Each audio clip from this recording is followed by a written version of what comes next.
గురించి మాట్లాడుతున్నా నేను. అది డ్రెస్సింగ్ సెన్స్ ఎలా ఉంది? బాగుంది. చెప్పాక కోట్ వేసుకున్నాడు మంచిగా, షేర్ మీద కాలు మీద కాలు వేసుకుంటూ మళ్ళీ లేచి వచ్చి పిర మీద ట్రైన్ మీద పీగుతాడు.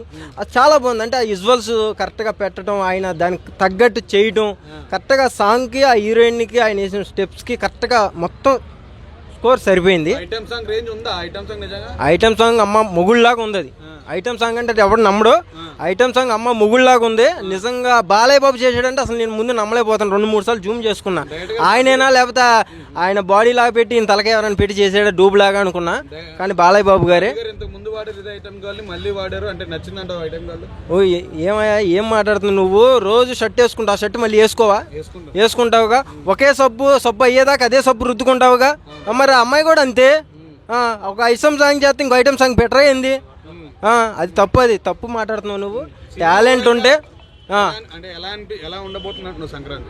ఇట్ అన్న 100% ఈ పాటతో. ఎందుకంటే బాలయ్య బాబు గారు అసలు అంత ఓపికతో ఆ స్టెప్స్ వేయటం కానీ అసలు నిజంగా మైండ్ బ్లోయింగ్. నాకైతే ఆ స్టెప్స్ పక్కన పెడితే నాకు ముందు మెయిన్గా హీరోయిన్ పిల్లల మీద కొట్టింది మాత్రమే గుర్తొస్తుంది. నాకైతే చాలా బాగుంది, కొత్తగా అనిపించింది. అంటే వాళ్ళ నాన్నగారు గుర్తొచ్చారు ఒక్కసారిగా నాకు. చాలా బాగుంది నిజంగా. డబుల్ మీనింగ్ అనుకుంటే అలా దరిద్రం, అది మనం ఏం చేయలేం. సినిమా లాగా చూడాలి, సాంగ్ లాగా చూడాలి. సో అన్నీ బాగున్నాయి.